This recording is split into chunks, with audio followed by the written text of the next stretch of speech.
Hello everyone, আসসালামু আলাইকুম। সকলকে সুস্বাগতম জানাই তোমাদের সকলের প্রিয় প্ল্যাটফর্ম এজ কোর্সের general knowledge digital story book সিরিজে।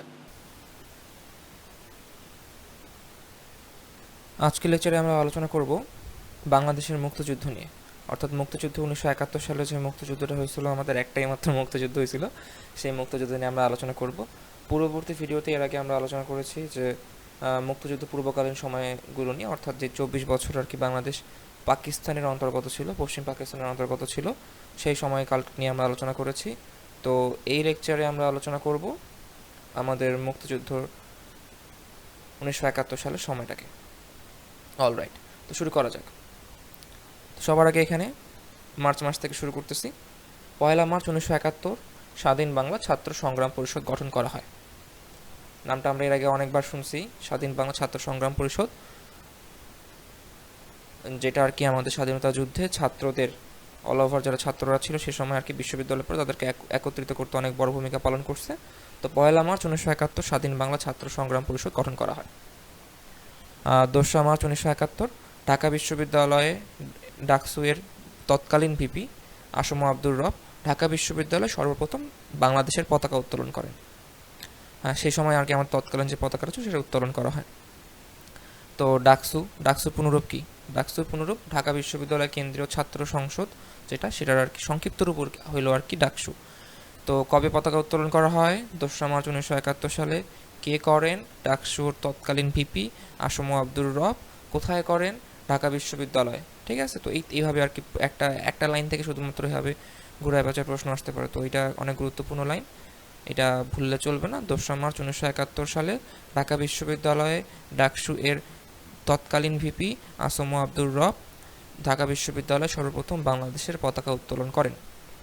অলরাইট, আচ্ছা, এর পরবর্তীতে আরেকটা জিনিস যেটা মাথায় রাখতে লাগবে যে 2 মার্চে আরেকটা ঘটনা ঘটছে। 2 মার্চ আর কি বঙ্গবন্ধু অসহযোগ আন্দোলনের ডাক দেন, যখন আর কি যে বাংলাদেশ আর কি যে বাংলাদেশের যে সরকার বা পূর্ব পাকিস্তানের যে সরকার ছিল তৎকালীন সময়ে, যে প্রাদেশিক পরিষদ নির্বাচন, জাতীয় পরিষদ নির্বাচনে সংখ্যাগরিষ্ঠতা অর্জনের পরও যখন আর কি যে আমাদেরকে ক্ষমতা হস্তান্তর করতে চাইল না এবং পার্লামেন্টের যখন ডেট পিছিয়ে দেওয়া হইলো, তখন আর কি যে বঙ্গবন্ধু 2 মার্চ অসহযোগ আন্দোলনে ডাক দেন। আচ্ছা, এই আন্দোলনটা চলছিল কতদিন পর্যন্ত? 2 মার্চ থেকে 25 মার্চ পর্যন্ত। 25 মার্চ ছিল আমাদের কালো রাত, অর্থাৎ যে রাতে আর কি পাকিস্তানি হানাদার বাহিনী আমাদের নিরীহ ঘুমন্ত বাঙালির উপর ঝাঁপায় পড়ে, সে রাতের আগ পর্যন্ত অল ওভার মুক্তিযুদ্ধ। তারপরে তো আর কি আমাদের মুক্তিযুদ্ধ শুরু হয়েছে, আমরা ঝাঁপাই পড়ি মুক্তিযুদ্ধে। তো 2 মার্চ বঙ্গবন্ধু ঘোষণা দেওয়ার পর থেকে 25 মার্চ রাত পর্যন্ত আর কি 2 থেকে 25 মার্চ পর্যন্ত অসহযোগ আন্দোলনটা আর কি চলছিল। ঠিক আছে, আচ্ছা, এরপরে চলে আসি 3 মার্চ 1971।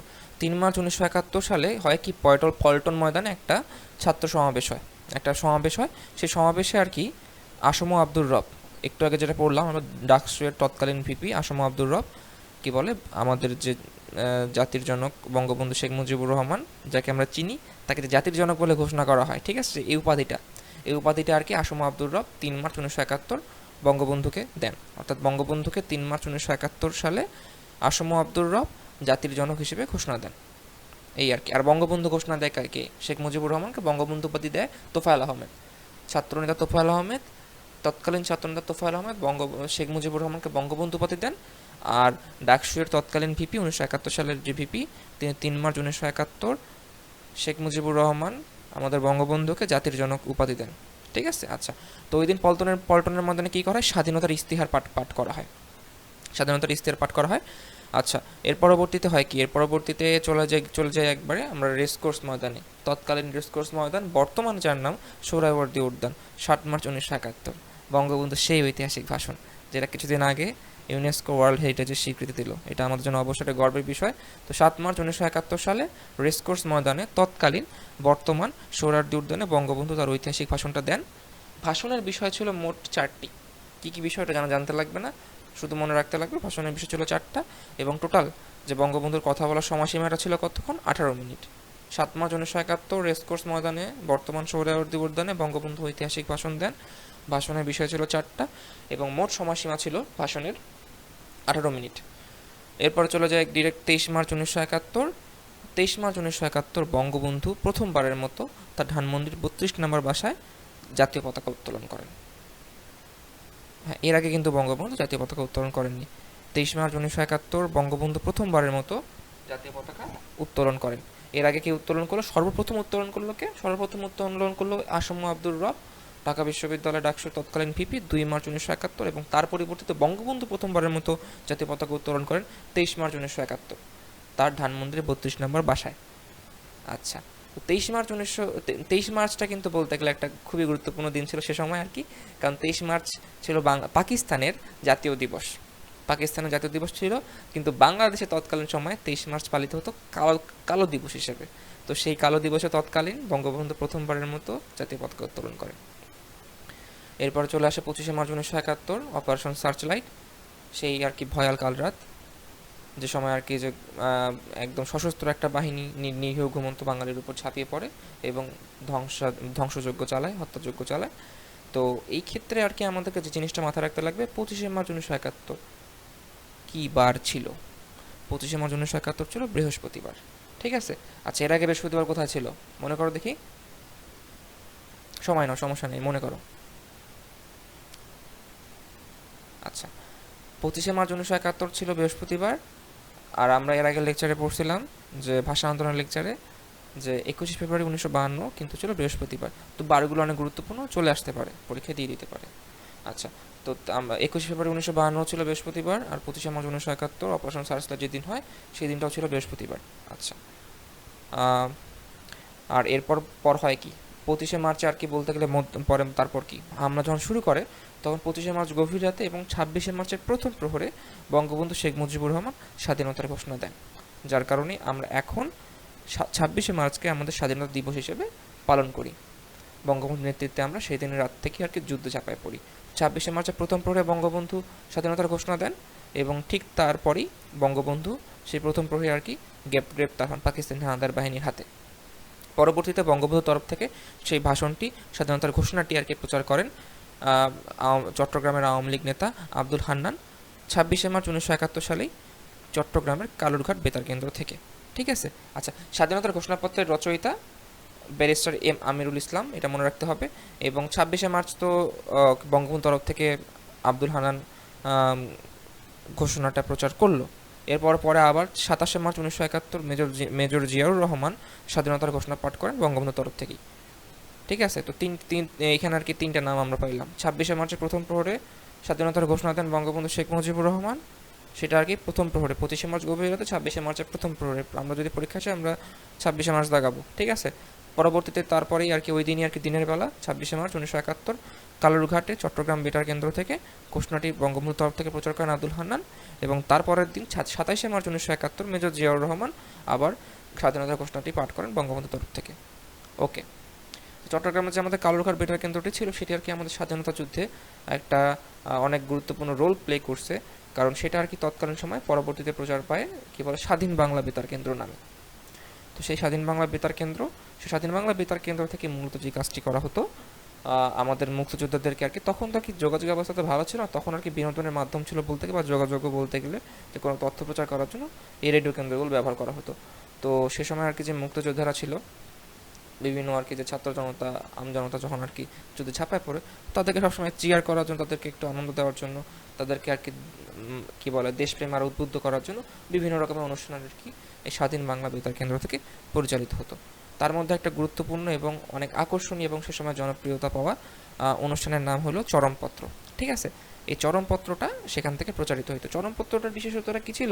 অন্যান্য সবগুলো ভাষায় কিন্তু হইতো যে চলিত ভাষায়। ঠিক আছে। বাট চরমপত্রটা ছিল যে একদম আঞ্চলিক ভাষায় একটা দৈনন্দিন আর কি সংবাদ পাঠ করা হইতো চরমপত্রে। তো এটা পাঠ করেন কে? এম আক্তার মুকুল। এম আক্তার মুকুল নামক একজন ভদ্রলোক সেই চরমপত্রটি পাঠ করতেন। তোমরা চাইলে বিভিন্ন লাইব্রেরিতে দেখতে পারো যে চরমপত্র নামে একটা বইও পাওয়া যায়, ওনারই লেখা, সেই তৎকালীন আর কি যেই অনুষ্ঠানগুলো হচ্ছে তার আর কি বলতে গেলে লিখিত ভার্সনে আর কি পাওয়া যাবে। তো তোমরা চাইলে কেউ দেখে নিতে পারো, অতটা ইম্পর্টেন্ট না। শুধুমাত্র আমাদেরকে মনে রাখতে হবে এতটুকু, চরমপত্র পাঠ করে M Akhtar Mukul, that's all. আচ্ছা, আর স্বাধীনতার ঘোষণাপত্রটি আর কি বলতে গেলে স্বাধীনতার পর পঞ্চদশ সংশোধনী, আমাদের যে সংবিধানের পঞ্চদশ সংশোধনী হয়েছে, সেইখানে আর কি স্বাধীনতার ঘোষণাপত্রটা যোগ করা হয়। তার আগ পর্যন্ত কিন্তু যে স্বাধীনতার ঘোষণাপত্রটি আর কি যে আমাদের সংবিধানে অন্তর্ভুক্ত ছিল না, সংবিধানের পঞ্চদশ সংশোধনীর মাধ্যমে স্বাধীনতার ঘোষণাপত্রটি আমাদের সংবিধানে যোগ হয় অফিসিয়ালি। আচ্ছা, এখানে এতটুকু মনে মনে রাখলেই হবে। আচ্ছা, এরপর তো আর কি যে অল ওভার কি হলো, যে আমাদের যুদ্ধে আমরা ঝাঁপাই পড়লাম, বঙ্গবন্ধুর গ্রেপ্তার হলো, ঠিক আছে, বঙ্গবন্ধু স্বাধীনতার ঘোষণা দিল, আমরা স্বাধীন হয়ে গেলাম। এইবার আর কি এখন একটা আমাদের সরকার দরকার। তো সেই সরকার দরকার, আর কারণ পুরো ব্যবস্থাকে মেনটেন করার জন্য, যুদ্ধটাকে নেতৃত্ব দেওয়ার জন্য, সামলানোর জন্য একটা সরকার দরকার, সব কিছু মেনটেন্যান্সের জন্য। তো সরকার গঠন করা হলো। তো মুজিবনগর সরকার নামে সেই সরকার আত্মপ্রকাশ করে 10 এপ্রিল 1971 সালে সেই সরকার গঠন করা হয়। ঠিক আছে, মুজিবনগর সরকার গঠন করা হয় 10 এপ্রিল 1971 সালে। আচ্ছা, সেটাতে আর কি যে কারা কারা ছিল, কী কী পদ নাম পদবি ছিল, সেটা আর কি আমরা জানবো এখনই। তো স্বভাবতই আমাদের স্বাধীনতার ঘোষক, আমাদের রাষ্ট্রনায়ক সে সময় যিনি ছিলেন বঙ্গবন্ধু শেখ মুজিবুর রহমান, তাকে রাষ্ট্রপতি করে আর কি সরকার ঘোষণা করা হয়, এবং উপরাষ্ট্রপতির দায়িত্ব পালন করেন সৈয়দ নজরুল ইসলাম। কিন্তু 26শে মার্চ প্রথম প্রহরে কী হয়, বঙ্গবন্ধুকে গ্রেপ্তার করা হয়, পাকিস্তানি বাহিনী ধরে নিয়ে তাকে চলে যায়, জেলে নিয়ে যায় রাখে। তো সেই জন্য আর কি কী করা হয়, বঙ্গবন্ধুর অনুপস্থিতিতে সৈয়দ নজরুল ইসলাম অস্থায়ী রাষ্ট্রপতির দায়িত্ব পালন করেন। এরপর তাজউদ্দিন আহমেদ আর কি প্রধানমন্ত্রীর দায়িত্ব পালন করেন। তো এই ক্ষেত্রে আর কি আমাদেরকে মনে রাখতে লাগবে যে স্বাধীন বাংলাদেশ বা মুজিবনগর সরকার বা যেটাই বলুক, যে আমাদের প্রথম রাষ্ট্রপতিকে বঙ্গবন্ধু শেখ মুজিবুর রহমান, প্রথম অস্থায়ী রাষ্ট্রপতিকে বা উপরাষ্ট্রপতি কে ছিলেন সৈয়দ নজরুল ইসলাম, এবং প্রথম প্রধানমন্ত্রীকে তাজউদ্দিন আহমেদ। ঠিক আছে। আচ্ছা, এরপর ক্যাপ্টেন এম মনসুর আলী মন্ত্রী, অর্থ এবং বাণিজ্য মন্ত্রী ছিলেন ক্যাপ্টেন এম মনসুর আলী। খন্দকার মোস্তাক আহমেদ ছিলেন পররাষ্ট্র, আইন ও সংসদ বিষয়ক মন্ত্রী, এবং আবুল হাসনাত মোহাম্মদ কামরুজ্জামান তিনি ছিলেন ত্রাণ ও পুনর্বাসন মন্ত্রী। তো এই জিনিসগুলো আর কি খুব গুরুত্বপূর্ণ। এই নামগুলো কয়েকটা নাম তোমাদেরকে মনে রাখতেই লাগবে, কারণ দিয়ে দিতে পারে হুট করে দিয়ে আর কি যে বলতে গেলে। কারণ একটা জিনিস এখানে খেয়াল রাখতে লাগবে যে গতবার আর কি আমাদের যে মেডিকেল ভর্তি পরীক্ষার আর কি যেই সিলেবাসটা ছিল, ঠিক আছে, সেটা কিন্তু শুধুমাত্র মুক্তিযুদ্ধ নিয়ে ছিল। তো এই জন্য আর কি মুক্তিযুদ্ধ পার্টটা আর কি আমাদেরকে খুব একদম গুরুত্বপূর্ণভাবে আর কি মানে মনোযোগ দিয়ে আর কি মনে রাখতে লাগবে, একদম গুরুত্ব দিয়ে। ঠিক আছে, কারণ বলা যায় না এবার আর কি অন্তর্ভুক্ত করতেই পারে। ঠিক আছে, সেই জন্য আর কি বলতে গেলে এটা করা। তো এই যুদ্ধ রিলেটেড যে ঘটনাগুলো আছে সেগুলো আর কি ট্রাই করতে লাগবে যাতে সবগুলো আর কি একটু মনে থাকে।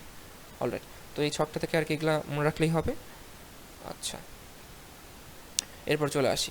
তো আমাদের যুদ্ধের সময় আর কি যে যুদ্ধ পরিচালনার সুবিধার্থে, অল ওভার যে যুদ্ধটা হয় সেটা পরিচালনার সুবিধার্থে পুরো বাংলাদেশকে, ঠিক আছে, পুরো বাংলাদেশকে তৎকালীন সময় 11টা সেক্টরে ভাগ করা হয় বা 11টা ভাগে ভাগ করা হয়। ভাগ করে করা হয় কি যে আমাদের যে তৎকালীন সময়ে যে সামরিক বাহিনীর যে সদস্যরা ছিলেন তাদেরকে আর কি সেই অঞ্চলগুলো ভাগ করে দেওয়া হয়, 11টা অঞ্চল ভাগ করে দেওয়া হয়। তারা তখন তাদের মতো করে নিজস্ব পরিকল্পনা মতো সেসব অঞ্চলগুলো যুদ্ধ পরিচালনা করে। তো মুক্তিযুদ্ধের সময় আমাদেরকে পুরো বাংলাদেশকে 11টা সেক্টরে ভাগ করা হয়। ঠিক আছে, প্রত্যেক সেক্টরের দায়িত্বে ছিলেন একজন করে কমান্ডার বা সেক্টর প্রধান। আর এই সেক্টরগুলো ছিল মূলত কয়েকটা জেলা বা কয়েকটা অঞ্চল নিয়ে, এরকম করে অল ওভার একটা ছিল। তো এই ছকের মধ্যে আর কি সব কিছু দেওয়া আছে।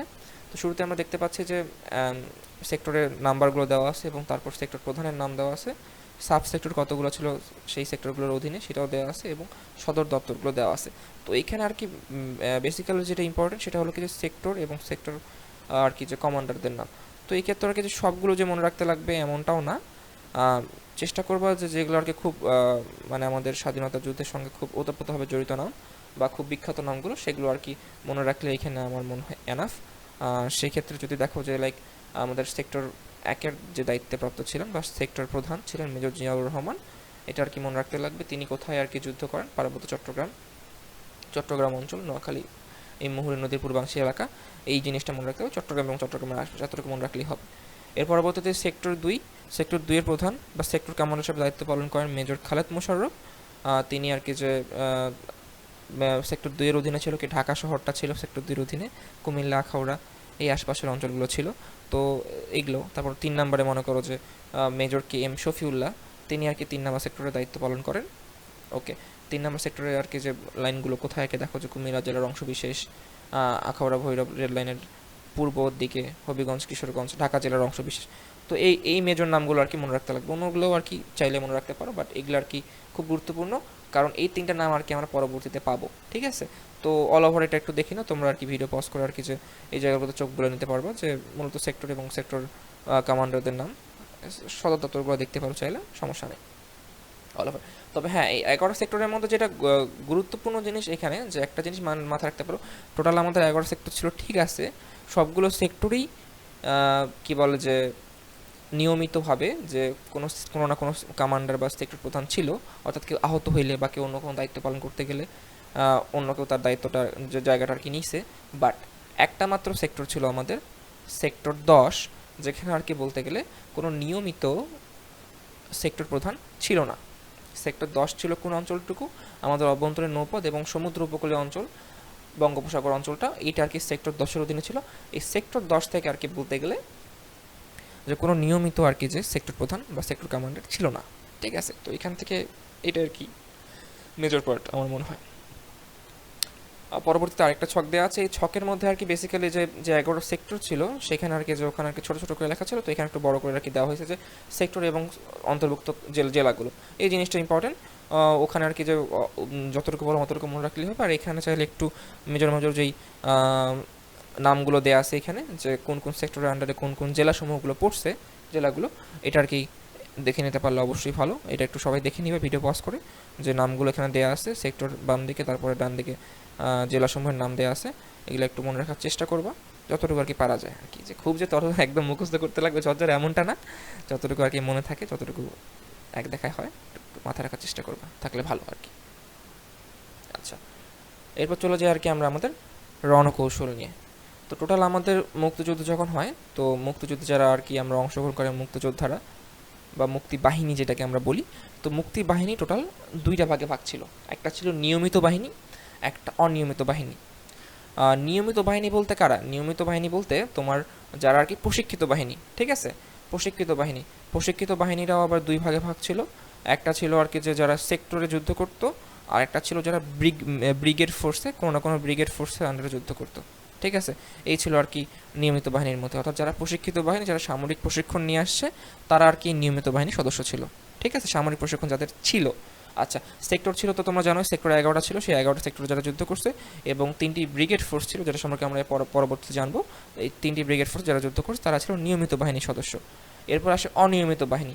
অনিয়মিত বাহিনী বলতে কি যারা আর কি পূর্বে কোনো সামরিক প্রশিক্ষণ ছিল না, যুদ্ধের সময় আর কি ট্রেনিং নিয়ে আর কি যারা পরবর্তীতে মুক্তিযুদ্ধে আর কি অংশগ্রহণ করে, তাদেরকে বেসিক্যালি এখানে বোঝানো হয়েছে। অর্থাৎ এখানে আর কি যে সাধারণ মানুষের অংশগ্রহণটা আর কি এখানে মুখ্য আর কি। ঠিক আছে, তো অনিয়মিত বাহিনী আর কি দুইটা ভাগে ভাগ ছিল, একটা গণবাহিনী ছিল, একটা আঞ্চলিক বাহিনী ছিল। গণবাহিনী বলতে all over mass public, mass population যারা ছিল আর কি, কৃষক, শ্রমিক থেকে শুরু করে ছাত্র, শিক্ষক যারা আর কি অংশগ্রহণ করছিল আমাদের মুক্তিযুদ্ধে প্রত্যক্ষভাবে, তারা গণবাহিনীর অন্তর্ভুক্ত ছিল। এবং আঞ্চলিক বাহিনী ছিল কি যে অঞ্চল ভেদে কিছু কিছু প্রশিক্ষিত গেরিলা বাহিনী ছিল আমাদের। ঠিক আছে, তারা আর কি আঞ্চলিক বাহিনীর অন্তর্গত। তারা আর কি ছিল, তারা আর কি যে নিজেরা আর কি নিজেদের মতো করে একটা বড় তাদের একটা দল ছিল, ছোট বড় বিভিন্ন রকম দল ছিল, যারা আর কি বিভিন্ন অঞ্চলে অঞ্চলে অনেক আর কি যে ভালো মতো যুদ্ধ করেন, সাহসিকতার সঙ্গে যুদ্ধ করেন, তারা আঞ্চলিক বাহিনী। তোমরা কয়েকটা বা আমরা উদাহরণ দিচ্ছি, উদাহরণে যাব আমরা, উদাহরণ পেলে আর কি তোমাদের কাছে ব্যাপারটা ক্লিয়ার হবে।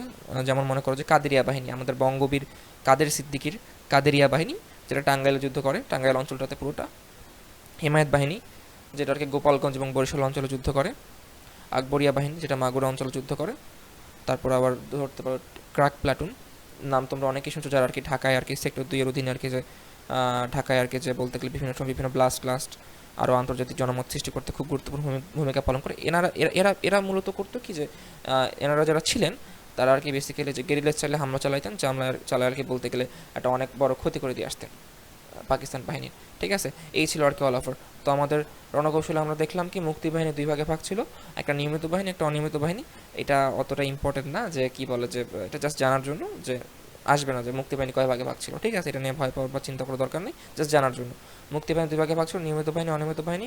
নিয়মিত বাহিনী ছিল দুই ভাগে ভাগ করা, সেক্টরের যারা যুদ্ধ করছে সামরিক বাহিনীগুলো, এবং ব্রিগেড ফোর্সের অন্তর্গত ছিল। ব্রিগেড ফোর্স ছিল 3টা, এটা গুরুত্বপূর্ণ, এটা মনে রাখতে লাগবে। অনিয়মিত বাহিনীর মধ্যে গণবাহিনী ছিল, বিভিন্ন আঞ্চলিক বাহিনী ছিল, লাইক কাদেরিয়া বাহিনী, হিমায়ত বাহিনী, আকবরিয়া বাহিনী, টিম টাক প্লাটুন, এরকম আর কি। আচ্ছা, তো পরবর্তীতে আমরা জানবো ব্রিগেড ফোর্স সম্পর্কে।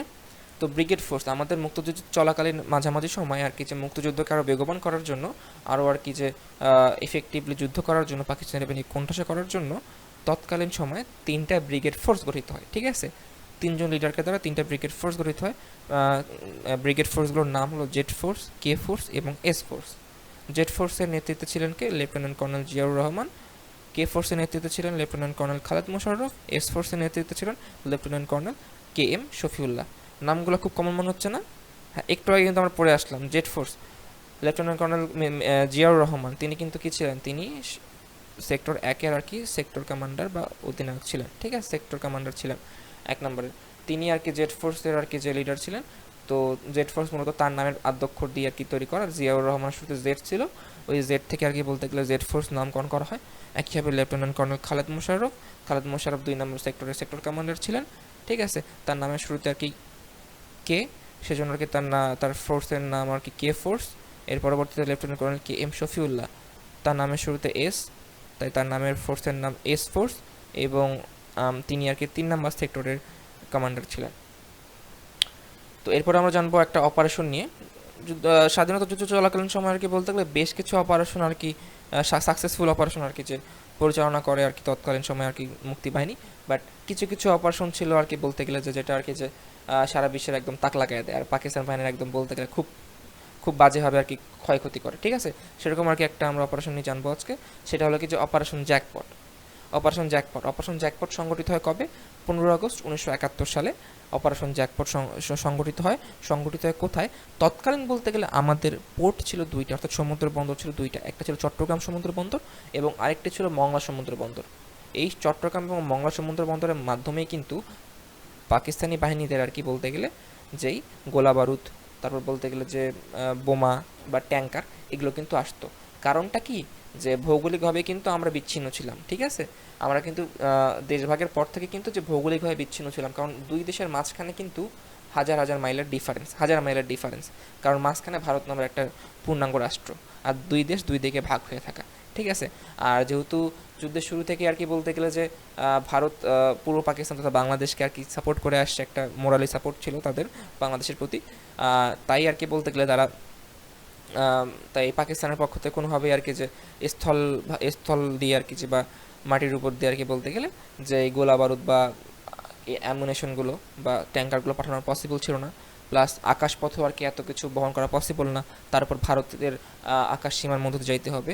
তো সেক্ষেত্রে একমাত্র ওয়েটা ছিল তাদের এই গোলা বারুদ এবং কি বলে যে অ্যামুনেশনগুলো পাঠানোর, সেটা ছিল সমুদ্রের মাধ্যমে আর কি যে অনেক বড় বড় জাহাজে করে তাদের আর কি যে সেই গোলা বারুদগুলো আসতো, এসে আর কি যে আমাদের যে 2 বন্দর চট্টগ্রাম বন্দর এবং মংলা বন্দর জমা হতো, এবং এখান থেকে খালাস হয়ে পুরো আর কি পাকিস্তানি বাহিনী এখান থেকে আর কি যে গোলা বারুদ আর কি পেত। তো অপারেশন জ্যাকপটে করা হয় কি যে 15 আগস্ট 1971 সালে চট্টগ্রাম বন্দর এবং মংলা বন্দরে যতগুলো আর কি জাহাজ ছিল যে এই গোলা বারুদ ভর্তি, সবগুলো আর কি হুট করে হয় কি রাতের বেলা মাইন বিস্ফোরণ করা হয়। মাইন বিস্ফোরণ করার ফলে হয় কি জাহাজের তলদেশ ফেটে যায়, ফেটে গিয়ে জাহাজের মধ্যে পানি ঢুকে যায় এবং সবগুলো জাহাজ আর কি জলের মধ্যে ডুবে যায়। এতে করে হয় কি পাকিস্তানি বাহিনী একটা ধাক্কার সম্মুখীন হয়। আর হ্যাঁ, বলে রাখা ভালো, এই পুরো অপারেশনটা কি বলে যে কমপ্লিট করে তৎকালীন নবগঠিত সে সময় আর কি যে বাংলাদেশ নৌবাহিনীর চৌকস কি বলে কমান্ডো দল, তারা আর কি একই সময়ে চট্টগ্রাম বন্দর এবং মংলা বন্দরে হামলা চালায় এবং যতগুলো জাহাজ ছিল সেগুলো আর কি মাইন বিস্ফোরণ করে জাহাজের তলদেশ আর কি যে উড়ায় দেওয়ার কারণে আর কি সেখানে পানি ঢুকে আর কি সব কিছু ডিস্ট্রয় হয়ে যায়। এই আর কি এই অপারেশনের ফলে আর কি যে পাকিস্তান বাহিনীর ভিত্তি নড়ে যায়। তো এখান থেকে শুধু মনে রাখতে লাগবে যে অপারেশন জ্যাকপট কবে সংগঠিত হয়, কোথায় সংগঠিত হয়। অপারেশন জ্যাকপট সংগঠিত হয় 15 আগস্ট 1971 সালে, এবং সংগঠিত হওয়ার স্থান চট্টগ্রাম বন্দর এবং মংলা বন্দর। এবং কিসের মাধ্যমে হয় যদি বলে, আসার কথা না, মাইন বিস্ফোরণের ফলে আর কি জাহাজের তলদেশ আর কি ফাটে যায়, যার কারণে আর কি যে অপারেশন মানে জাহাজগুলো আর কি ডুবে যায়। এই আর কি অল ওভার ছিল অপারেশন জ্যাকপট। তো এই ছিল আজকের আমাদের লেকচারের এতদূর পর্যন্তই। পরবর্তী মুক্তিযুদ্ধের পরবর্তী অংশটা আমরা পরবর্তী লেকচারে আলোচনা করব ইনশাআল্লাহ। সে সময় পর্যন্ত সবাই ভালো থাকো, সুস্থ থাকো, বিদায়।